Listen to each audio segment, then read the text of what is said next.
नमस्कार दोस्तों, अनुकृष्ट रीजन में आपका स्वागत है। Railway NTPC previous years question के टर्म में यह सेट नंबर दूसरा है। इससे पहले पहला सेट पढ़ चुका है। अगर आपने नहीं देखा है उसको तो डिस्क्रिप्शन में लिंक दे दिया गया है, आप उसको जाकर देख लीजिए। आप रेलवे का कोई भी एग्जाम दे रहे हो, चाहे ग्रुप डी हो, चाहे कोई भी एग्जाम आप दे रहे हो, वो उसके लिए भी इस जीएस के पार्ट को देख सकते हैं। ठीक है, लेकिन ये जो प्रश्न है ये वो रेलवे एनटीपीसी में आए हुए प्रीवियस ईयर्स क्वेश्चंस हैं, तो उसको हम लोगों ने कवर किया है। चलिए बिना देर किए पहले प्रश्न चलते हैं। पहला प्रश्न है, भारत का रेलवे विश्वविद्यालय कहाँ पर स्थित है? देखिए, भारत का रेलवे विश्वविद्यालय जो है यह गुजरात में स्थित है। गुजरात के बड़ोदरा में स्थित है। राष्ट्रीय रेल और परिवहन संस्थान के नाम से यह विश्वविद्यालय रेलवे विश्वविद्यालय है। यह रेलवे विश्वविद्यालय देश में अपनी तरह का पहला संस्थान होगा और रूस और चीन के बाद यह तीसरा संस्थान होगा। ठीक है, तो चलिए अगले प्रश्न पर चलते हैं। निम्नलिखित में से किसने टाइम्स पत्रिका को खरीदा? देखिए, यह प्रश्न जो है यह करंट के रूप में है, 2019 का 2018 का करंट है, लेकिन यहाँ पर हम लोग देखेंगे कि यह जो है जीके के टर्म में यूज हो सकता है, इसलिए इसको हम लोग देखेंगे। तो यह इसका ऑप्शन नंबर ए सही हो जाएगा, मार्क बेनियोफ। देखिए, जो मार्क बेनियोफ हैं ये salesforce.com, कौन से? salesforce.com इसके संस्थापक हैं और इनकी पत्नी है, उनका नाम है लिन बेनियोफ। 190 मिलियन डॉलर के रूप में 190 मिलियन डॉलर जो है नगद के रूप में बेच दिया गया है इनको। किसने बेचा है? मेरेडिथ कॉर्पोरेशन है, उन्होंने ही क्या किया, टाइम्स पत्रिका को अधिग्रहण किया था। और salesforce.com के संस्थापक हैं मार्क बेनियोफ और उनकी पत्नी। 190 मिलियन डॉलर नगद के रूप में इनको बेचा गया है। तो इसका ऑप्शन नंबर ए सही हो जाएगा।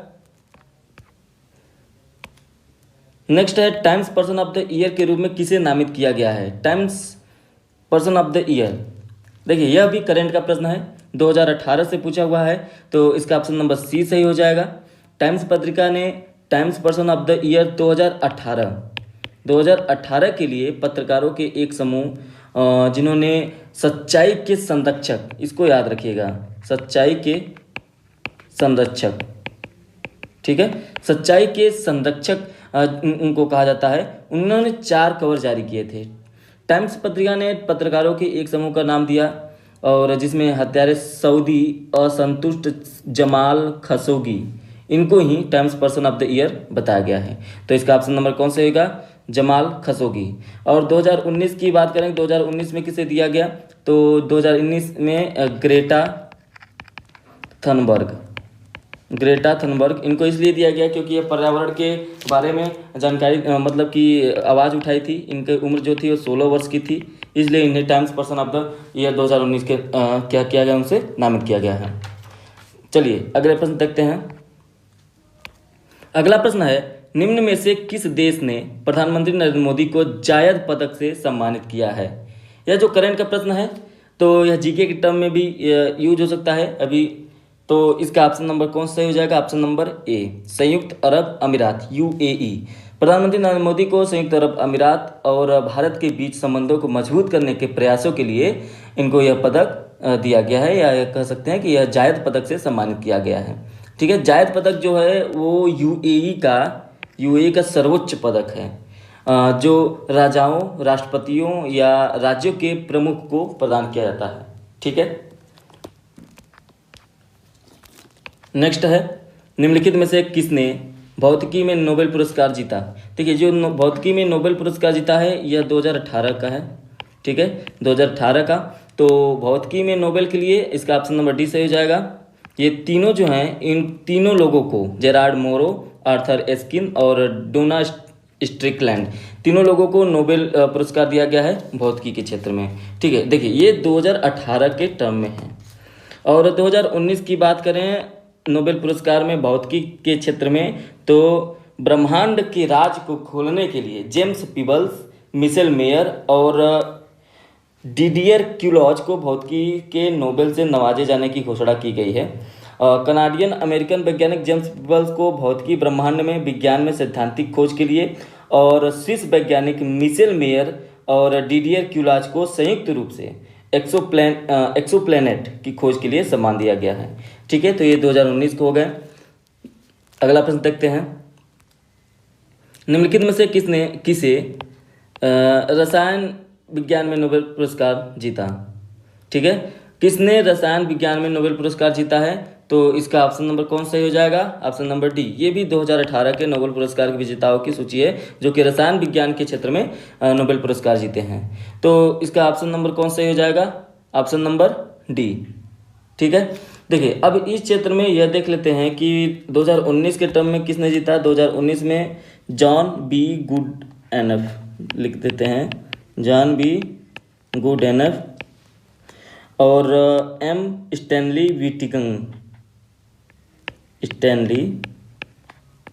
विटिंगम, ठीक। और एक तीसरी हैं अकीरा योशिनो। ये जो तीनों हैं ये 2019 के नोबेल पुरस्कार के लिए सम्मानित की गई हैं।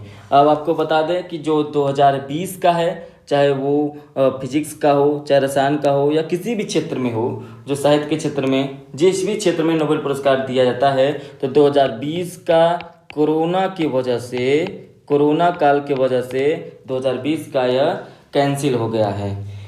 2020 में जो है नोबेल पुरस्कार की ना सूची आई है, ना विजेताओं की घोषणा हुई है। इस तरह से 2020 का कोरोना काल की वजह से नोबेल पुरस्कार कैंसिल कर दिया गया है।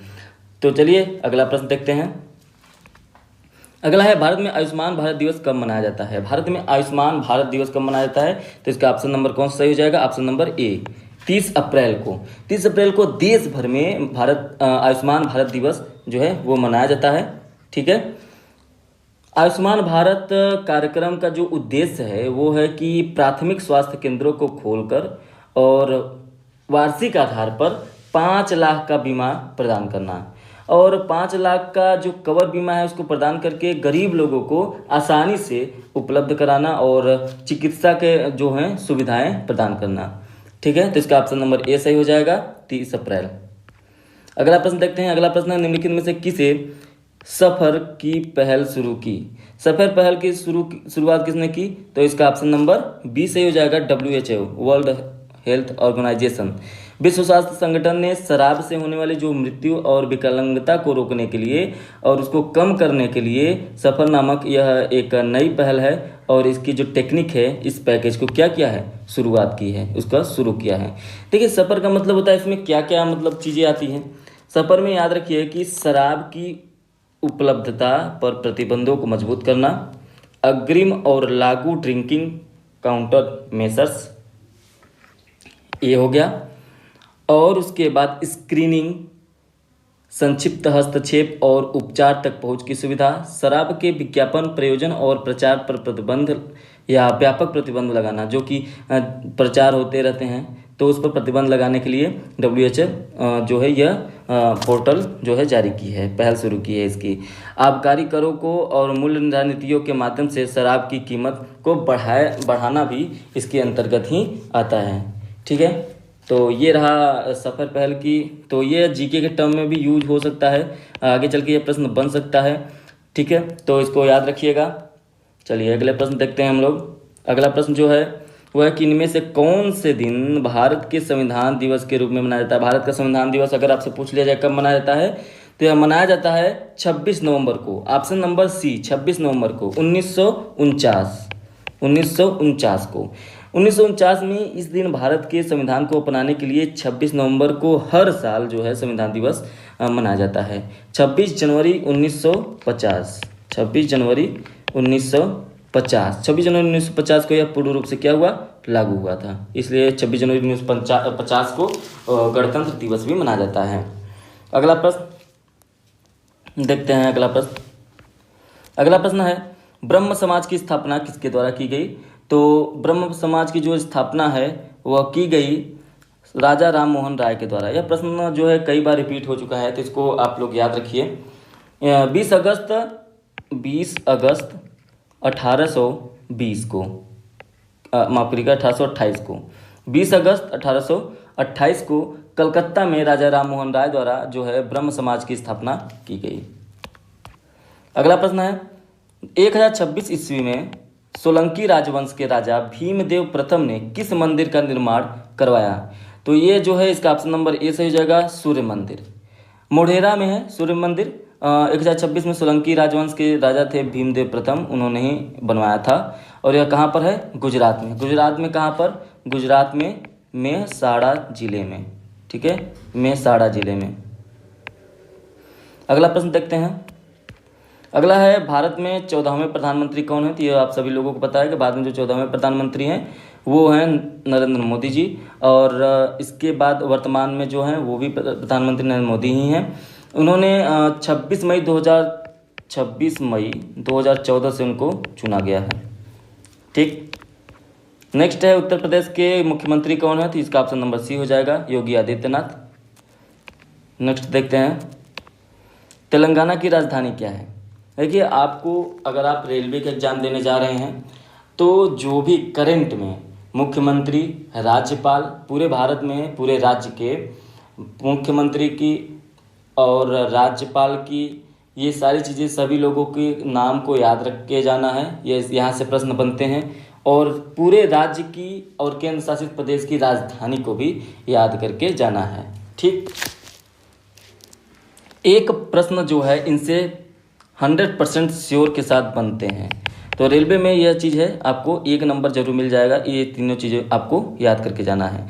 तो यहाँ पर तेलंगाना की राजधानी पूछा गया है। तो तेलंगाना की जो राजधानी है वो हैदराबाद है। और आंध्र प्रदेश की भी जो राजधानी है वो भी हैदराबाद ही है। यह क्या है कि 10 साल की अवधि तक ऐसा ही रहेगा। ठीक। नेक्स्ट है, भगत सिंह को किस वर्ष फांसी दी गई? भगत सिंह को किस वर्ष फांसी दी गई? भगत सिंह, सुखदेव और राजगुरु को लाहौर षड्यंत्र के मामले में मौत की सज़ा सुनाई गई थी। और 23 मार्च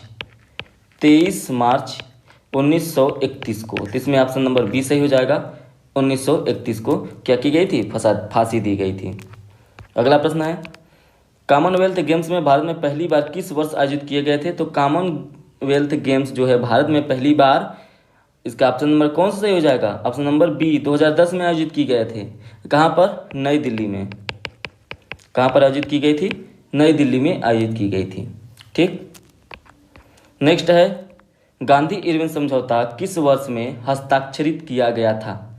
तो गांधी इरविन समझौता जो है वो लंदन में दूसरा जब गोलमेज सम्मेलन हुआ था उससे पहले 5 मार्च 1931 को महात्मा गांधी और लॉर्ड इरविन के बीच यह समझौता हुआ है। यह राजनीतिक समझौता हुआ। तो इसका ऑप्शन नंबर कौन सा सही हो जाएगा? Option number A. अगला देखते हैं। अगला है, भारत का राष्ट्रीय गीत किसने लिखा?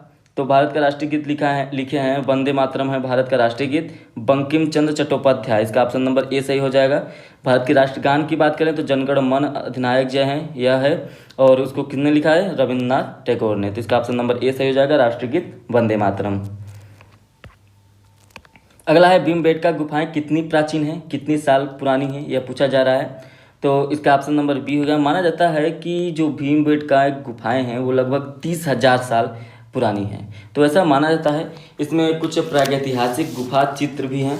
यह जो स्थल है कहाँ पर है? यह स्थल है भोपाल में। भोपाल मध्य प्रदेश की राजधानी है। तो भोपाल के पास ही जो है स्थित है। ठीक। अगला देखते हैं।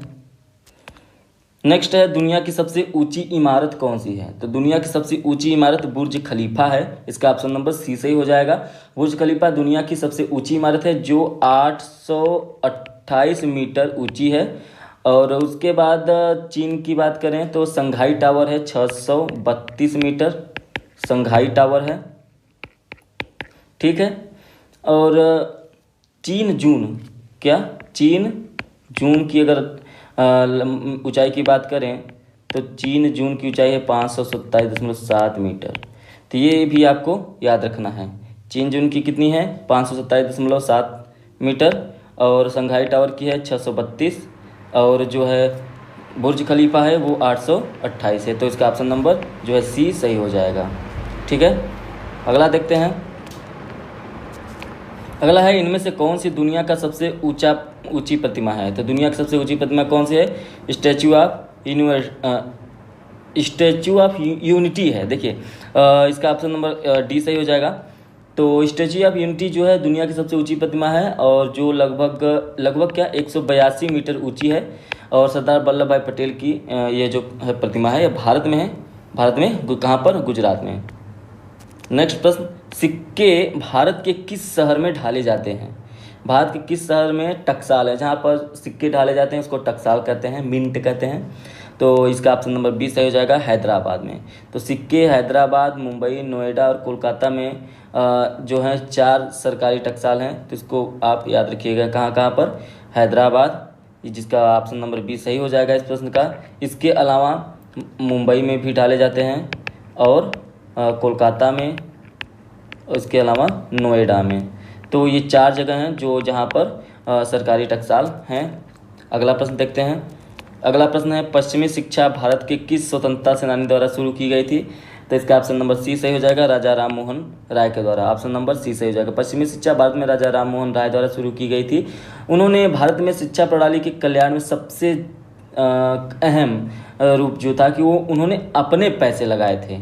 ठीक, तो इसका ऑप्शन नंबर सी सही हो जाएगा। नेक्स्ट, निम्नलिखित में से कौन सा स्प्रेडशीट कार्यक्रम है? जो स्प्रेडशीट कार्यक्रम है वो एक MS एक्सेल का जो है प्रोग्राम है, MS एक्सेल का। तो इसका ऑप्शन नंबर ए सही हो जाएगा। ठीक है, जिसका MS एक्सेल जिसका उपयोग कहाँ पर होता है? सूची, खाता, हैंडलिंग, गणित, गणना आदि में करने में किया जाता है। ठीक, तो इसका ऑप्शन नंबर ए सही हो जाएगा, MS एक्सेल। अगला प्रश्न देखते हैं। अगला प्रश्न है, कंप्यूटर में व्यापक रूप से प्रयुक्त होने वाला वर्ड प्रोसेसिंग सॉफ्टवेयर कौन सा है? तो इसका ऑप्शन नंबर कौन सही हो जाएगा? ए, MS वर्ड। MS वर्ड जो है इसका ऑप्शन नंबर सही हो जाएगा। MS वर्ड का उपयोग कंप्यूटर में वर्ड प्रोसेसिंग सॉफ्टवेयर के लिए किया जाता है। इसका उपयोग किताबों के रूप में, लेखन के रूप में, मार्ग और यहाँ तक कि कला के लेखन के क्षेत्र में भी जो होता है उपयोग किया जाता है। नेक्स्ट है, रोम चिप के लिए निर्देश है। रोम ये है। तो रोम चिप के लिए जो निर्देश है वो क्या है कि कंप्यूटर की शुरुआत और कंप्यूटर को बंद होना। इस तरह से इसका ऑप्शन नंबर जो है सी सही हो जाएगा। देखिए, एक बार डेटा को रोम में चिप पर लिखा गया है, इसे हटाया नहीं जा सकता है और इसे केवल पढ़ा जा सकता है। मुख्य मेमोरी जो होता है, रैम जो होता है, उसके अपोजिट ही, मतलब उसके विपरीत रोम कंप्यूटर बंद होने या चालू होने पर भी अपनी सामग्री को बरकरार रखता है। ठीक है, लेकिन रैम जो होता है वो बरकरार नहीं रखता है। वो कंप्यूटर ऑफ करेंगे तो रैम से सारी चीज़ें क्या होती हैं? डिलीट हो जाती हैं। तो ये चीज़ें आपको याद रखनी है। नेक्स्ट, छवि की ऊंचाई से वस्तु की ऊंचाई के अनुपात को किस रूप में जाना जाता है? तो इसका ऑप्शन नंबर सही हो जाएगा, रैखिक आवर्धन, ऑप्शन नंबर बी। ठीक है, देखिए रैखिक आवर्धन मान लीजिए m है और छवि की ऊंचाई जो है वो है h है। तो इससे वस्तु की ऊंचाई अगर हम माने तो अनुपात का h हो जाएगा। ठीक है, तो यहाँ पर क्या हो जाएगा? m बराबर v/u, जहाँ पर v क्या है? छवि की चित्र है, छवि की दूरी है, और u क्या है? वस्तु की दूरी। ये छवि की दूरी और ये वस्तु की दूरी। तो इस तरह से आप समझ लीजिए। ठीक है, तो इसको भी आपको याद रखना है। तो इसका ऑप्शन नंबर कौन सा हो जाएगा? बी, रैखिक आवर्धन। अगला प्रश्न है, इलेक्ट्रिक मोटर में स्प्लिट रिंग का उपयोग करने का उद्देश्य क्या है? तो इसका ऑप्शन नंबर डी से हो जाएगा, यह धारा की दिशा को उलट देता है। स्प्लिट रिंग कॉइल जो कि हर आधे रोटेशन के बाद कॉइल के माध्यम से प्रवाहित होने वाली जो दिशा है वो उलट जाती है, उसको उलट देती है। ठीक है, इसका ऑप्शन नंबर डी सही हो जाएगा। तो आज के लिए इतना ही, अब मिलते हैं नेक्स्ट वीडियो में। अगर आपको वीडियो पसंद आई है तो लाइक करिए, शेयर करिए, वीडियो को खूब ज़्यादा से ज़्यादा शेयर करिए, इससे सभी लोगों को इसका फ़ायदा मिल सके।